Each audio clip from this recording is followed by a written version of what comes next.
Hello, everyone. You're listening to the Information Playground. I'm Ron Bush. I'm your host. I own Ron Bush Consulting.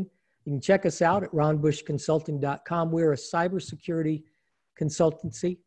You can check out my book, Staying Safe in a Very Dangerous World. Think Before You Click. It's available on Amazon. And by all means, check out WVLP. We're broadcasting from there on Monday mornings from 8 to 9. Friday afternoons from 1 to 2, and they are located in Valparaiso, Indiana. So if you're local, it's 103.1 on your FM dial. If you're streaming, you can be any place in the world and do that. Go to WVLP.org. They're a great radio station, great to work with, and I hope you give them a heads up or a chance to take a look at their website. We've got a great guest with us today. Oh, I should mention we're available on podcast, any of the platforms, or YouTube on demand. So the channel name is The Information Playground. So our great guest today is Larry Young. He's the owner of Boiling Frog Development. He's a business development strategist and sales training organization consultant. He's a keynote speaker, and he's author of Walk the Sales Plank. This is part 3 of what may be a 4-part, we'll see how it goes, a 4-part series. And it's on finding the dream voice, or the voice of your dream client. I kind of messed that up. Defining the sound of your dream client's voice is what we titled it. And we had a great conversation on the last 2 parts. Larry, let's pick it up. We talked about 3 ways. You called them bubbles. Yeah. Let's start us there, just to kind of recap what we talked about and pick up from that. Yeah. As I said last time, Rod, that I need to come up with a better name than bubbles. It's not really pop a bubble, but if you get a chance to listen to part 1 and 2, that'll make more sense. But then recap. When we're building the business development strategy and you've figured out what your strategic plan is, and then you've analyzed your competitive analysis within the industry, now it's time to start laying out the business development strategy. And what I told your listeners last time is what I've come up with the model, again, the 3 bubbles. And inside the first bubble is finding the sound of your dream client's voice, which is kind of what we're primarily focused on in this segment. And it really is the idea of understanding what that client wants, your dream client wants, and then being able to backfill and ask whether I can deliver that and be able to be competitive at that thing. So you're going out looking, and then you're developing or meeting that need, which is kind of classic in that sense. The second bubble is finding the sound of your voice. And we used examples like Tesla and Netflix last time, Ron, if you remember, where we're really talking about, I'm coming to market with something different, better mousetrap, a new mousetrap, and I'm just going to hit it high speed. And both of those value plays, both those bubbles, take a different type of business development strategy. And then the third bubble, which we didn't touch much on, is really the cost leadership. So I'm just going to be the low-cost provider of the service or product that I offer, and that's where I'm going to play. And those are the 3 bubbles that you start to kind of build the direction of your business development strategy. Excellent. Is one of the ways better or worse? No. The thing that, and I mentioned this to your listeners last time, is that it's not so much that one is better, it's that you have to pick one. Because the reality is, I think I had quoted that almost 80% of the organizations that I walk into think they're one and they're the other. So they think that they're going with the sound of their voice. Oh, I'm good at customer service, or I'm good at this. This is my competitive advantage. And then the reality is they're really not going to the market with that, or the client doesn't really even care about that. And so what's most important is pick one and build the infrastructure, the sales team, the sales process, and the objectives around that. That's key. What are some of the mistakes? I can see probably a tendency to want to blend the 3. Yeah. Or at least blend 2 out of the 3. What are other mistakes? Let's go through. What can people take that and walk away, mess it up? Yeah, that's very astute. The blending of it. I think last time we talked about ideas like Southwest and Tesla and those. And so when we reference in a kind of a format like this, big companies, you can almost start to argue which way they actually do. In the mom and pops, the small companies, to all the way to the middle market, the definition of the strategy is more defined.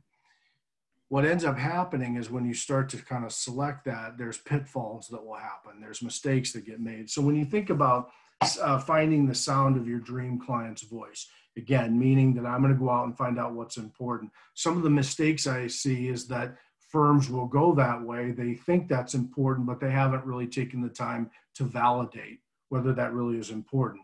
So I just keep using the example. I'm going to deliver top-notch customer service. Well, it's not that a firm doesn't care, but it might not be the thing that makes their decision tip over towards you. Mm-hmm. Or you develop some type of product that's like, well, it really doesn't do anything. They don't enjoy the new mousetrap, if you will. The second thing is that they can't deliver.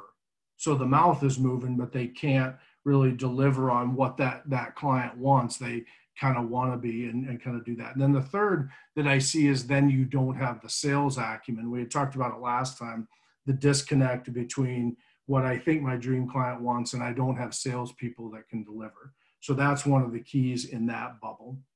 The second bubble, which is the sound of your voice, the sound of your voice is meaning that I'm leading out with something that I think is important. I'm going to create headway. So we use Tesla as an example, right? So they decided they wanted to be the biggest car maker. They went out and they're making electric vehicles as an example. But what if nobody cared, right? So one of the mistakes that we make is that you lead with something, Ron, that the client just doesn't care, or that you can't prove that it really makes a difference in their life because it's something new. So that's one of the mistakes. And then the last one on cost is that, frankly, you're just not the lowest cost. You don't have the infrastructure, the value chain, things of that nature to be able to drive lowest cost. Those are the pitfalls that generally I see.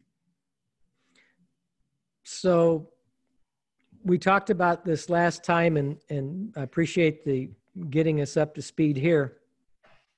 Being unique and helping the organizations you work with to understand the minds of the decision makers that you call on is vital part of this, is a vital part of this. Give us an example. Of finding the decision maker's mind. Is that what you're asking? Right. Yeah. So you had asked me, you put me on the spot, and you said, what was the thing that I did that was so different than everyone else? And I said that because when we finally get to the point where we're selecting a strategy, what I'm more interested in is what is the mind of the decision maker? How do they like to be sold to, right? So I'll give you a funny story to make this point. You asked for an example. So when I was in the commercial banking world for a long time, we're out prospecting, we're out talking to other banks' customers, and our job is to grow market share.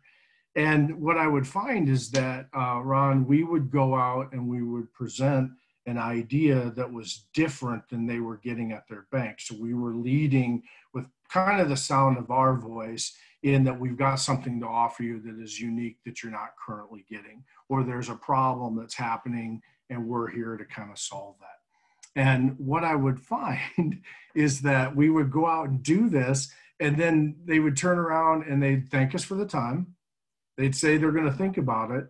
And then they pick up the phone within a day and they call their incumbent bank and they implement that product or something very similar to it. And I remember saying to my team several times, I'm like, why are we making our competitors richer? I mean, we come up with these ideas. So here's an example, Ron, where we had identified a strategy. We knew what our competitive advantage was. We talked about this on your last show. And we had identified the dream clients and we proposed the thing. We did everything that we've talked about today, and they'd still go to the bank. They still go to the bank that they're with. So about 12 years ago, I'm frustrated with this. And what I did, and it's probably one of the deeper analysis, and I'll share this with your listeners, is I started to kind of really pay very close attention to why we were losing these sales. What was it that we were doing in the sales pitch or the sales process? Because we had the right clients. You couldn't dispute everything up to that point. And So I started cataloging and started keeping track of this. And then what my sales staff didn't know is I would ask us to do like little tweaks in the sales presentation to start figuring out what would work. And I did this over about a dozen years. And I found three things, and this will help anybody that's listening, will help you in your business. But this is kind of this is just kind of a simple idea of getting into the mind of the decision maker. So when you think about it, there's three things. The first is that you have to phrase things. There's more power in phrasing things in the form of a loss than there is a gain. So if you think about, and there's research to back this up, but I think it's called like loss aversion or risk aversion. Well, here's the idea, Ron, is that people, when they're buying something, are more apt to buy something when it's a protection of a loss than it is the gain. So I'll give you a deeper example, Ron. For you, let's say I got a quarter here, and I say, Ron, I'm going to flip the quarter. You choose heads or tails. And so, what would you choose? If I'm going to flip a quarter, and I say heads, what would you choose? Heads. All right. So here's the bet that we're going to do. If you win, I'm going to pay you $150 if it's a heads. If it's a tails, you owe me $100. So my question is, and be honest with your listeners, would you take that bet today? No. $150. Okay. All right. So let's do this again. So you pick heads again. And now I tell you, Ron, if you're wrong, you're going to lose the same $100. But if you win, it's $2,000. Do you take the chance now? You know, actually, not being much of a bettor, I'd probably say no to that as well. I don't want to lose $100. But we could keep going, couldn't we, to a point where you would say yes. Like you'd say, all right, I want to take a chance. So, but what it shows, and you're a classic example of it, and so am I, is the fact that we fear loss more than we fear the loss of gain. Right. Now, I'll tell you a story when I'm done with this to bring this all together for your listeners. The second thing that I learned is the quicker that the time bound, the quicker the urgency that we put on someone, a prospect to make a decision or prospective client, the more apt they are to go to the incumbent. The more apt they are to go to the incumbent. And it's actually counterintuitive to what we've been taught. For years, Ron, we've been taught like, oh, you gotta close a sale and I gotta ask for it in ink right now, get it off the street. And there's some truth to that, but sometimes that's a little bit more of a consumer tactic than a B2B tactic. So just bear with me. And then the third thing, which is probably the most powerful, and this will make an impact in your business, is that if you have multiple offerings, multiple solutions to the problem you're trying to fix, it actually plays in your favor. Single solutions actually play towards the incumbent person, the incumbent bank or the incumbent firm, whoever you're competing against. So let's pull all this together. We used to, in the banking world, we would bring treasury management reps out. They were partners. And so they were experts at how to move money and protect money. And you'll kind of like this story, given the fact with security. But one of the things that they would do is they would always pitch products and services that prevented fraud in a customer's business. So think about this, Ron. Here was the tactic. The tactic a lot of times with some of these reps were, hey, Ron, you're in let's just say that you own a manufacturing company. And so, Ron, in the manufacturing industry right now, fraud is on the rise. The average fraud loss is about $7,800 for a firm like yours. In fact, that fraud is so secretive that it could be happening right now while we're speaking. So what I would recommend for you is that we immediately implement product A so that you can protect yourself against fraud. Now all those things aligned towards the incumbent bank because fear, I got to do it right away. It's a loss. And there's only one solution. That's why they were picking up the phone and they were calling their bank and they're saying, is this real? Can you do anything to protect me? Because they're scared, right? They're scared, and so they would just do it with them. So what we did is we reversed that. Now we still use the loss because the loss is still a real, it's proven. But what we would do is we would frame it somewhat in the opposite way. So Ron, what it would be is, Ron, in the manufacturing world, fraud is on the rise. The average ticket for fraud is about $7,800. what we're doing with our best clients and prospective clients like you is over the next 2 to 3 weeks, we're helping you sort through a multitude of solutions. These solutions can be tailored for your business, but each of them have pros and cons. What my job is to do is to help you sort through that to find the most efficient and the most effective way to protect your business against fraud. That's excellent. It is excellent. And what we found is that when we positioned our sales strategy and our sales tactics towards, and this is just one simple example, that we found that our sales jumped through the roof. Because, and here's what I found, and it really wasn't necessarily research driven, other than I put a lot of work into this. What I found was that I felt is that the business owners now saw me as a trusted advisor. I wasn't jamming something and creating fear and saying you have to do it now. Now I can say, look, because what research does tell us is that when you're trying to sort through a multiple of issues or multiple of solutions, a lot of times we look for an expert. So think about the last time. I mean, I was just the other day, I was into, Best Buy, and, okay, I can figure out for myself whether I want a laptop, a desktop, or what I want. That's not overly hard. And I can search the internet, right? But then when I get into Best Buy and there's 70 of them sitting there, look, I'm turning around looking for somebody half my age that can do what? And the what is help me sort through all of the variables. And when you position yourselves like that, it can have a profound effect. And that's why I fell in love with 12 years ago and other things of really looking at the mind of the decision maker and finding out what are the things that actually works from their perspective, rather than just some fancy sales pitch that we think is going to work. That's extremely insightful. I hadn't thought about it. I've worked on what differentiates me from other people in my business. And one of the things that I felt that makes the difference is I don't sell. I see competitors put their clients with this product or that product or that product. And I know that that's their only arrow in their quiver for that particular service, antivirus. They have ABC antivirus. That's the only one they sell. So no matter what issue you have, what situation you have, that's what you're going to get for an AV, an antivirus. I don't do that. I represent dozens of companies for services that I don't offer specifically, like risk assessments. That's a tailor-made plan that's going to look at what your needs are, and then let's try to cover those needs. If I don't offer that service, I can always point you to somebody who does, like pen testing. I mentioned that in the last part. You can go to that pen tester. You can contract them through me. I can work a variety of ways. But the point is that everything is tailor-made or customized to you. Yeah. What do you need? You don't need this. Well, let's not do that.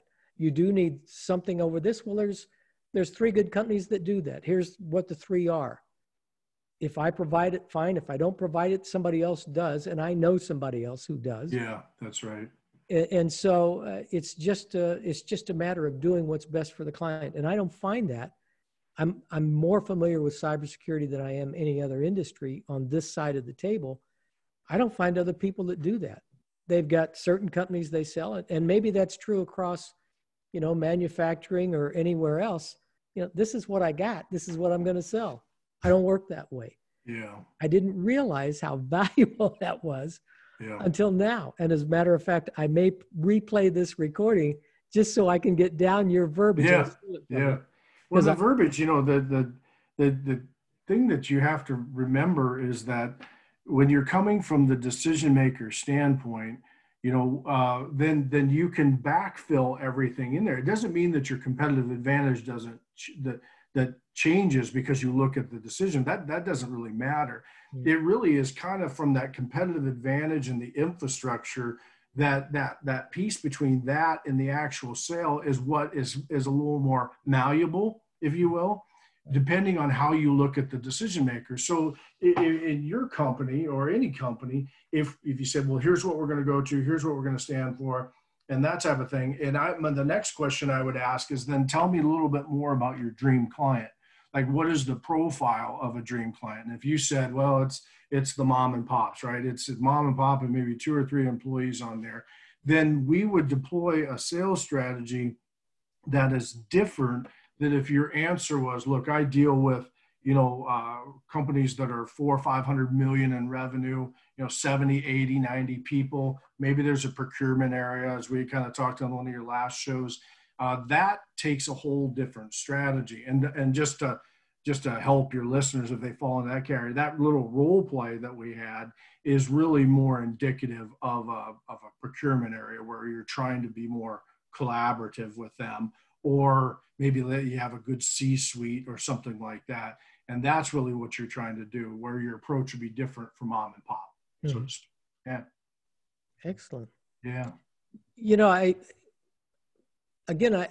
Where I look for an organization. It can be for profit, not for profit. It can be, I've had municipal government clients. It can be, it can literally be any industry. It can be any size.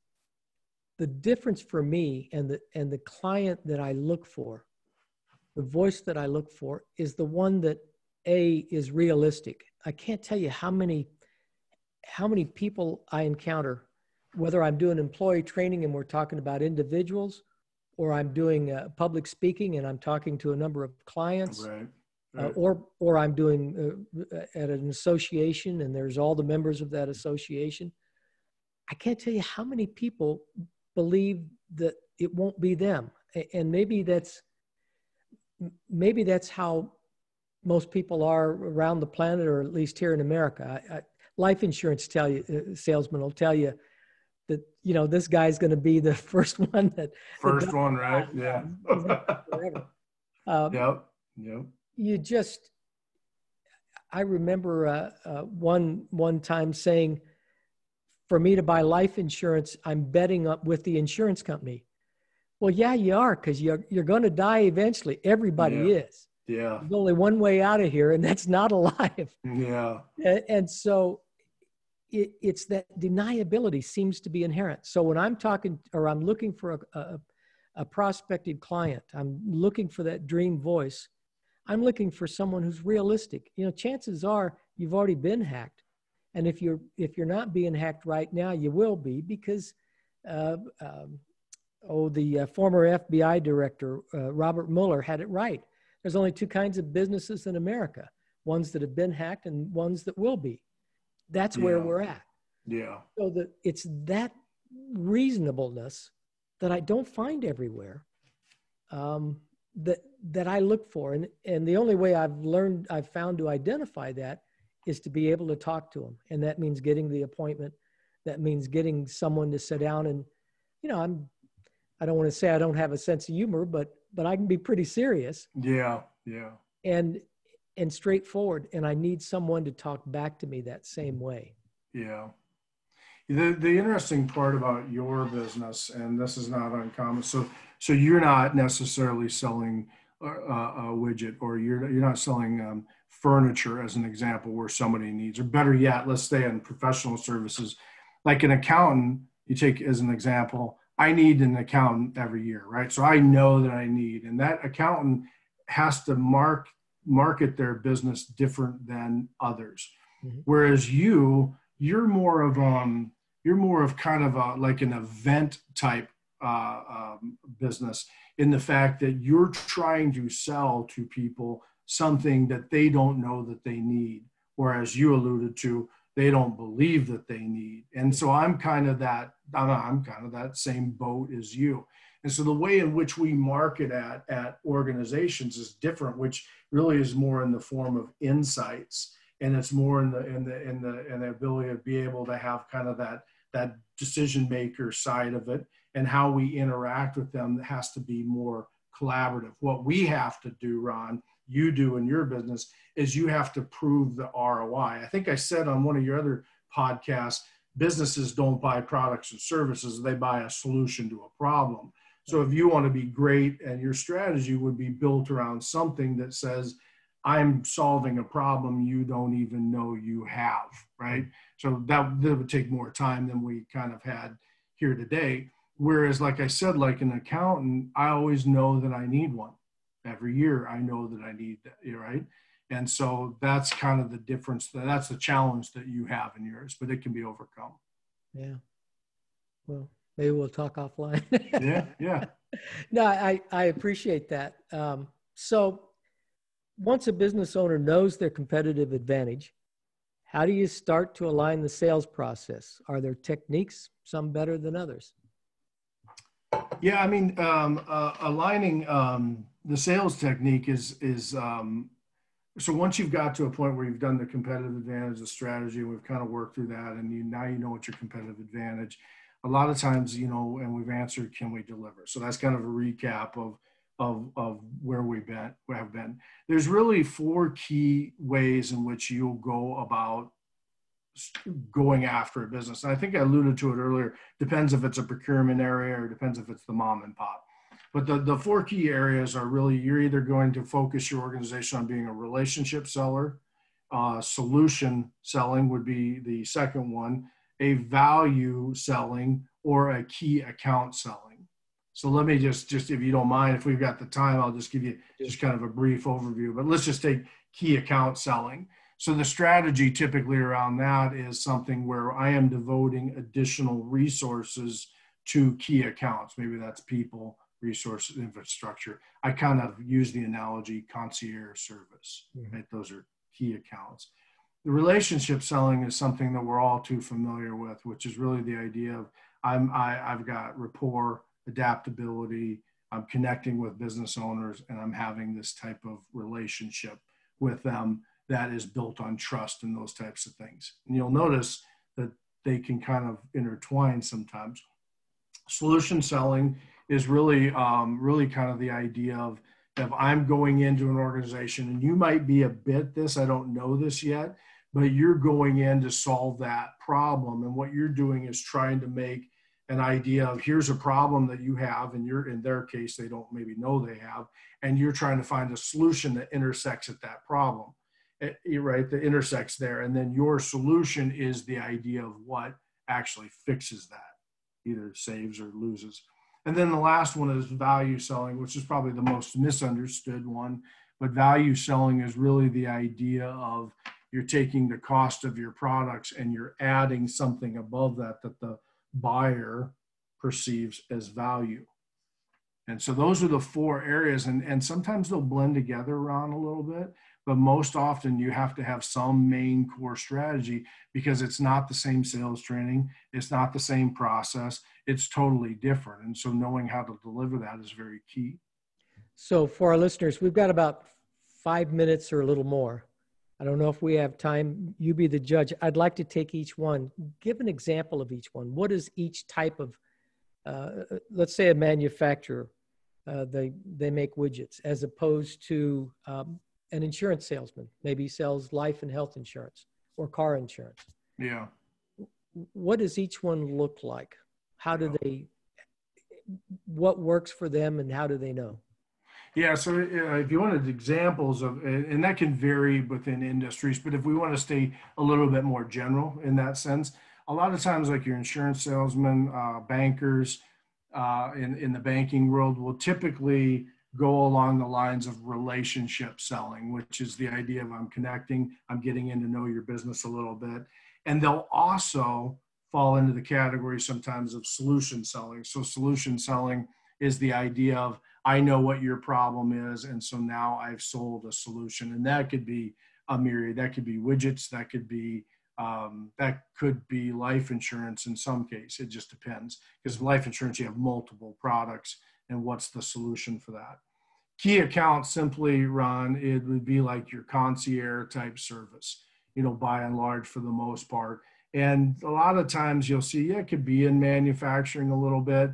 It could be in finance, but you've got individuals that are key larger accounts. You've heard Pareto's law, the 80-20, right? And so the 20% of the customers make 80% of the revenue. Those might be a key account strategy that one might employ. And then lastly, value is something that I think a lot of people think they are, but they really aren't. And you'll see that a lot in like equipment sales. You'll see that in you mentioned manufacturing, where I'm trying to sell a product or a process, but I have to understand the total cost ownership and what the ROI and how that thing creates value for that organization. And so those are kind of some quick examples. So you mentioned it just a minute ago, selling value. Is this what most businesses do for selling strategy? Yeah, I could talk for a while on this. This is the mistake that people make, whether it's coupons, value is, forgive the analogy, but the word value in business is more overused than a public restroom. I mean, everybody thinks that they provide value, and they don't understand that value is not just the fact that I discount a price, or I think that I give a lot more for what I charge, so I'm a value. That's not the reality. Or I got great customer service, so I've got great value. That's not it at all. What value is the idea of understanding how my product or service solves that solution and what that company gets as a benefit. And so if you'll indulge me just a few minutes, I don't want to go over if we don't have to, but if you really want to think about value, think about, if I can give this analogy of Bob. Let's just say that Bob is a guy that works in a manufacturing plant in your town. And Bob runs the equipment, let's call it the AS100 model. Okay. So Bob has worked on this for 5 years. He knows the machine inside and out. He knows how to tweak things on there to get more production out of it than anybody. Bob is just, he's the man when it comes to running this piece of equipment. Okay. Now take Bob out, Ron, and this is this cements the entire process of value selling, in my opinion, is take Bob out and put him into a sales role where he's selling to manufacturers of that size, and he's selling the AS100. And that is how you get salespeople that are out there creating value. Because what I'll tell you is, gifted of a salesperson I am, or the people that I train, if I was to go head to head in that type of environment selling the AS100, Bob is going to eat my lunch every day of the week and twice on Sunday, right? Because I can't compete with that. I'm going to go to a business and I'm really going to sell the idea of, okay, here's the AS100. It's $1,000, right? And I can help you get, let's say, $1,300 of productivity. Mm-hmm. Bob is going to come in and say, look, I'm going to sell you the AS100, but it's $1,100, so it's more than Larry, but I'm going to show you how to get $2,100 worth of productivity out of it. That, my friend, is how you sell value. And the only way you know how to sell value is if you understand that client's business. And so when you think about it, again, I could talk for days on this, but the idea is, think about how costly that is for an organization to commit to value selling, because it takes a whole lot more work. Obviously, in this fun example, most salespeople aren't going to go work on, as an example, a machine for 5 years to go out and sell it, right? But acquiring that knowledge and being able to do that, you'll outsell some of the best, fastest talking people and all of it, because you're bringing something of value and you're showing them how to get that above and beyond. Excellent. Yeah. Well, we've just got a few minutes left.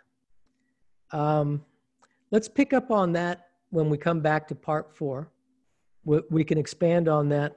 I want to finish with, you wrote the book, Walk the Sales Plank. I mentioned it earlier.